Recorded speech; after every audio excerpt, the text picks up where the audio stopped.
ధర్మ రక్షణ సభకు ఈరోజు హైకోర్టు అనుమతించింది. ఇది మొదటి ధర్మ విజయం.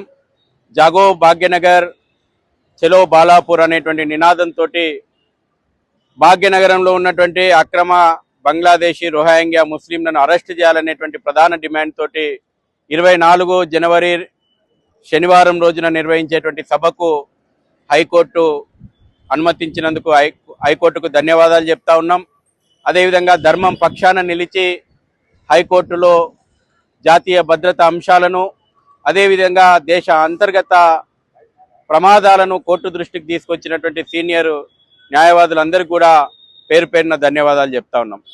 ఒక బాధాకరమైనటువంటి విషయము, ఇవాళ దేశ అంతర్గత భద్రతను కాపాడాలా, దేశంలో చొరబడ్డటువంటి చొరబాటుదారులను అరెస్ట్ చేయాలి, ఈ దేశ భవిష్యత్తును కాపాడనేటువంటి ఉద్దేశంతో మేము సభ పెడితే ఈ రోజున రిట్ పిటిషన్ ఆర్గ్యుమెంట్స్ సందర్భంగా ఈ రాష్ట్ర ప్రభుత్వం యొక్క వాదనలు ఎంత అప్పీజ్మెంట్ పాలిటిక్స్కు దారితీస్తున్నాయో అర్థమవుతా ఉన్నాయి. ఇక్కడ ప్రజల యొక్క హక్కులను కాపాడాల్సినటువంటి ప్రభుత్వము, ఇక్కడి ప్రజల యొక్క రక్షణకు గ్యారంటీ ఇవ్వాల్సినటువంటి ప్రభుత్వాలు ఓటు బ్యాంకు రాజకీయాలకు తలొగ్గి ఈ రోజున రోహింగ్యా బంగ్లాదేశీ అక్రమ చొరబాటుదారులకు అండగా నిలుస్తున్నాయంటే పరిస్థితులు ఎంత దిగజారినాయో మనం అర్థం చేసుకోవాలా. సాక్షాత్ ఈ రోజున రాష్ట్ర హైకోర్టు ముందు ఈ రాష్ట్ర ప్రభుత్వం అడ్మిట్ అయింది. బాలాపూర్, కేవలం ఒక బాలాపూర్ లోపల, అంటే మేము సభ నిర్వహించేటువంటి బాలాపూర్ లోపల 8,000 పైచిలకు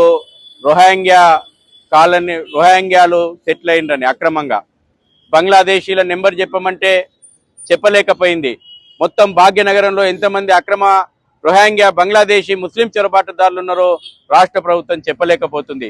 మా యొక్క భద్రత, మా హక్కులను రక్షించాల్సినటువంటి రాష్ట్ర ప్రభుత్వము ఈ రోజున అక్రమ వలసదారుల యొక్క రక్షణ కోసం ముందడుగేయడము, ఇది దేశ భద్రతను పణంగా పెట్టడమే.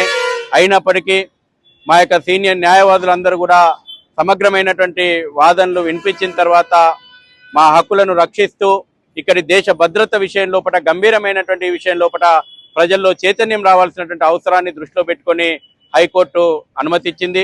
పూర్తి ఆర్డర్ కాపీ రావాల్సి ఉంది. కోర్టు అనుమతిని మేము స్వాగతిస్తా ఉన్నాము. కోర్టు మార్గదర్శనాలను అదే సందర్భం లోపల పోలీసులు ఈ సభను ఎంత అడ్డుకోవాలని ప్రయత్నించినా అనుమతి వచ్చింది. అయినప్పటికీ పోలీసు శాఖ సూచనలు కూడా పరిగణలోకి తీసుకొని ప్రజాస్వామ్యయుతంగా మేము మా సభను నిర్వహించుకుంటాం. ఈ యొక్క మహా ఉద్యమం జరగబోతుంది, అది బాలాపూర్ నుంచి జరగబోతుంది. ఈ యొక్క ఉద్యమం లోపల మొదటి ధర్మ విజయం ఈ రోజున హైకోర్టులో మాకు లభిస్తుంది.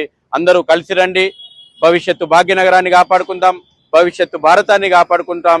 Save Bhagyanagar today, save nation tomorrow అనేటువంటి నినాదంతో జాగో భాగ్యనగర్ చలో బాలాపూర్కు 24వ తేదీ తరలి రావాల్సిందిగా భాగ్యనగర్ జాతీయవాదులందరూ కూడా పిలుపునిస్తా ఉన్నాం.